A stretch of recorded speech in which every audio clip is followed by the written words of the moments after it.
क्या कभी सोचा है कि बुद्धि और ताकत की लड़ाई में कौन जीतेगा?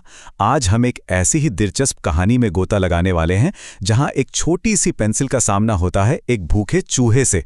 चलिए देखते हैं कि इस अनोखी लड़ाई का अंत क्या होता है। ये सवाल सुनने में बड़ा सीधा सा लगता है ना, पर यही तो इस कहानी की जान है।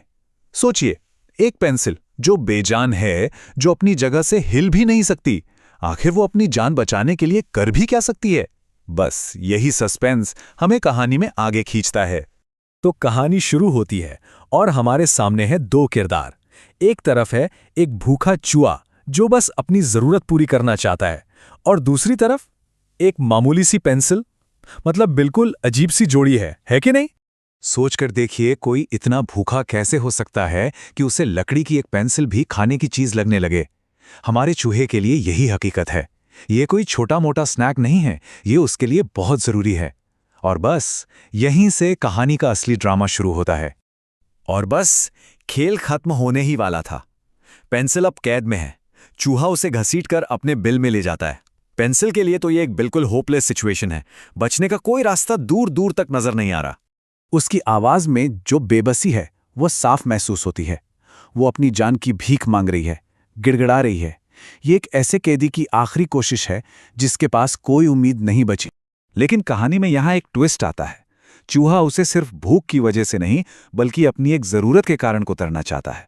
उसके दांत लगातार बढ़ते रहते हैं और उन्हें घिसना, ये उसकी मजबूरी है। ये कोई पर्सनल दुश्मनी नहीं है, ये तो बस नेचर का कानून है। जब ऐसा लगे कि सारी उम्मीदें खत्म हो गई हैं, ठीक तभी पेंसिल अपनी उस इकलौती ताकत का इस्तेमाल करने का फैसला करती है जो उसके पास है। ये कोई मामूली गुजारिश नहीं है, ये एक बहुत ही शानदार चाल है। पेंसिल सिर्फ मोहलत नहीं मांग रही, वो अपनी कला को, अपने हुनर को दिखाने का एक मौका मांग रही है। ये उसका आखिरी दांव है जो पूरी तरह उसकी क्रिएटिविटी पर टिका है। और चूहा जो अपनी जीत के नशे में है, वो मान जाता है। उसे लगता है, अरे एक तस्वीर ही तो है, इससे क्या बिगड़ेगा। लेकिन यही उसकी सबसे बड़ी भूल साबित होती है। उसने पेंसिल को बहुत ही कम समझ लिया था। और यहीं से शुरू होता है पेंसिल का असली खेल। अब वो चूहे की सबसे बड़ी कमजोरी यानी कि उसके लालच को ही उसके खिलाफ इस्तेमाल करने वाली है। शुरुआत होती है एक बड़े से सिंपल से गोले से। कुछ खास नहीं है ना, पर यही तो सारी कलाकारी छिपी है। ये एक खाली कैनवस की तरह है जिस पर चूहा अपनी ख्वाहिशों को खुद प्रोजेक्ट करेगा। और देखिए, चूहा फौरन जाल में फंस जाता है। उसका भूखा दिमाग उस सिंपल से गोले को पनीर के एक मजेदार टुकड़े की तरह देखता है।